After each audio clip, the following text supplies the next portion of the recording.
Hi there, this is Alvin from Dr. Wealth. Disney released news that the current CEO, Bob Chapek, will be replaced by Bob Iger, the ex-Disney CEO, with immediate effect.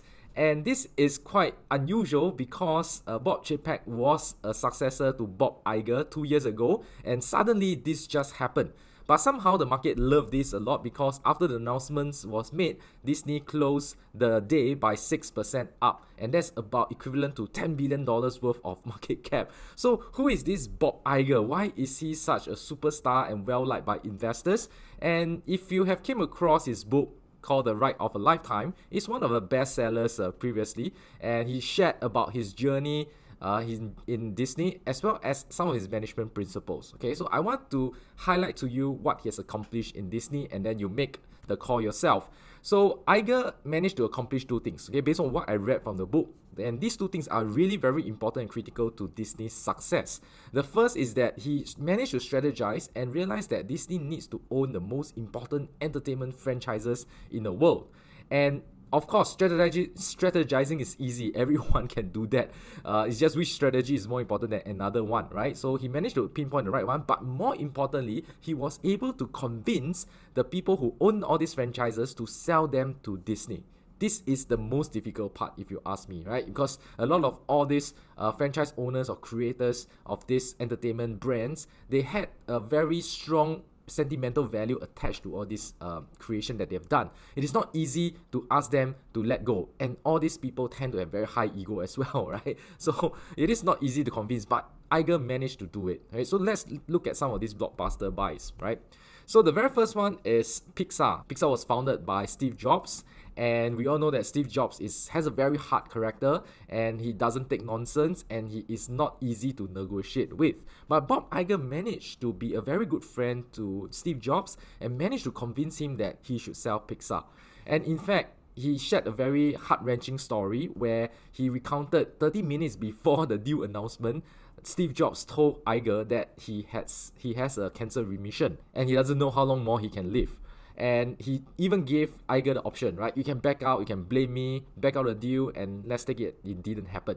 But Iger continued to press on with the deal, announced it, and he kept secret about Steve Jobs' condition. So Disney acquired Pixar for $7.4 billion in 2006, and it is a critical part of Disney today. And we all know that Disney started off with cartoons, right? With all your Mickey Mouses and your Donald Ducks. And this Pixar really bring that modernity to animation, to cartoons, and to make it not just palatable to the younger generation, but also to the parents, adults alike. And this is some of the blockbuster that they have created, top grossing Pixar production after Disney acquisition. So you can see Incredibles 2 that made 1.2 billion box office. Toy Story 4, Toy Story 3 also crossed the billion mark. Finding Dory is also $1 billion. Finding Nemo was slightly below $1 billion in terms of box office, right? So that really become like a cash cow for Disney, and it continued to milk it today, right? Because Pixar is still producing top-class animation that's very popular throughout the world, and it just doesn't stop there, and it just continue that engine where Disney has bought it very successfully. And that altogether with the other Pixar movies, it has already accumulated $14.5 billion worth of box office. The second one is definitely Marvel, right? They acquired it in 2009 for $4 billion. I would say this ROI is even better.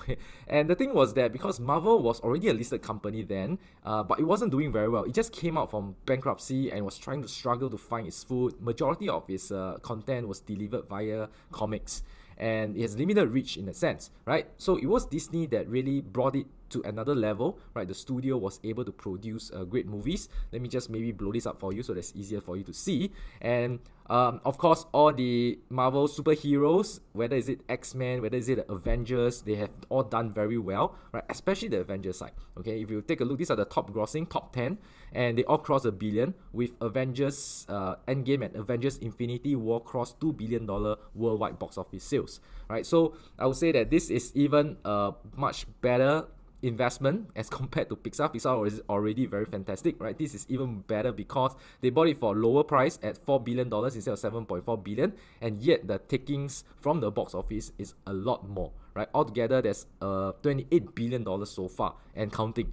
So 28 billion over 4 billion is several times in terms of the investment already, right? So that is the impressive part.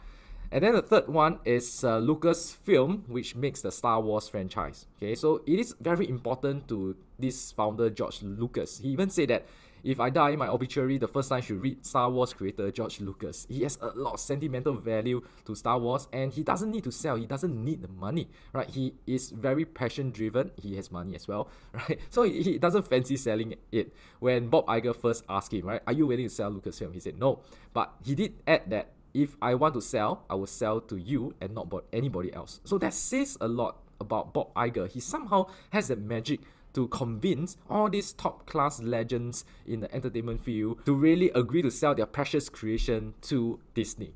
So he really has that knack for it. And for Lucasfilm, it was a 4.05 billion acquisition in 2012. In terms of box office, it did well as well, right?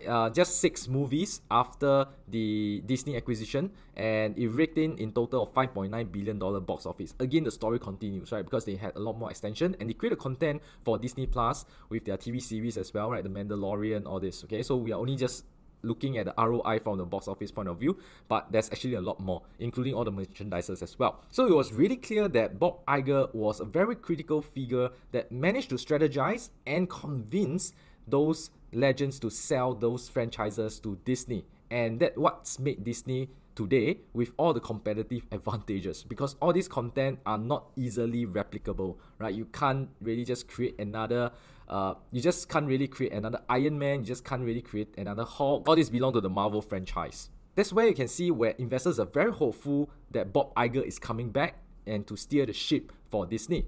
And that's not to say that Bob Chapek is bad, right? Because he does have his difficulties, and I want to put a word for him. So the first is that he has big shoes to fill, right? Because Bob Iger has really created a lot of strong legacy, and with such a strong person behind you and you're supposed to take over his role, usually it is very hard to match up with the expectation. Just a bit of shortfall, people will think that you're not up to mark, right? So I think that is the crux of the whole issue.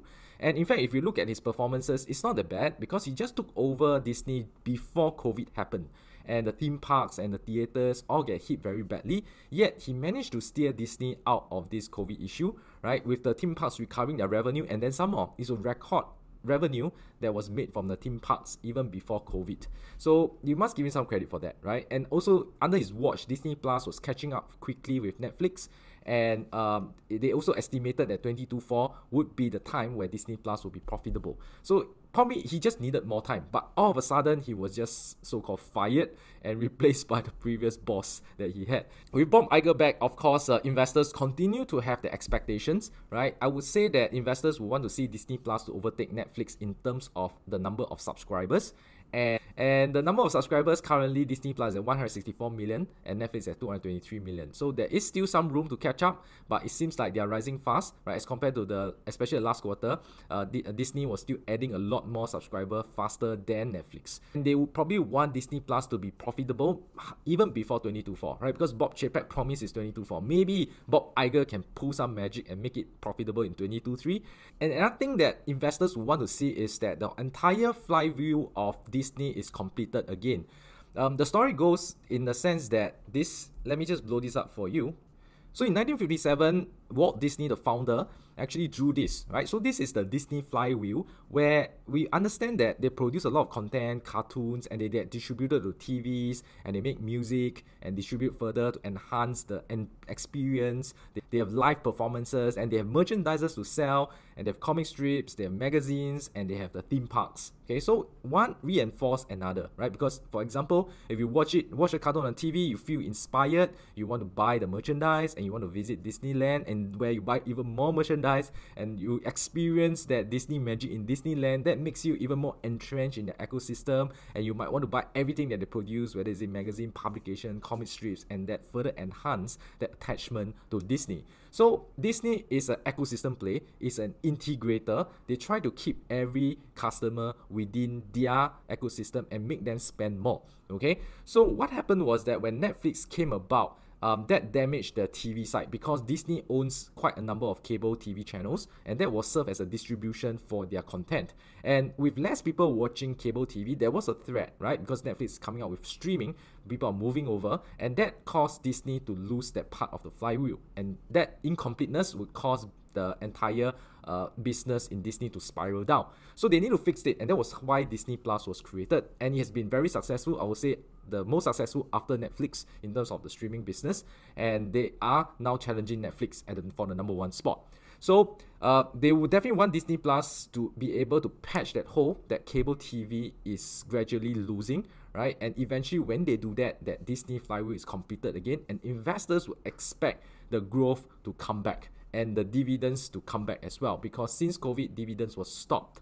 And prior to that, they were like a dividend aristocrat where they managed to raise dividend every single year. So those good times must come back before we can declare victory for Bob Iger as well as Disney. So I hope now you have a better understanding of who this Bob Iger is and what is the Disney strategy. And if you like this video, please give me a thumbs up. And remember to subscribe to this channel so that you'll not miss another video like this again. This is Alvin. Goodbye.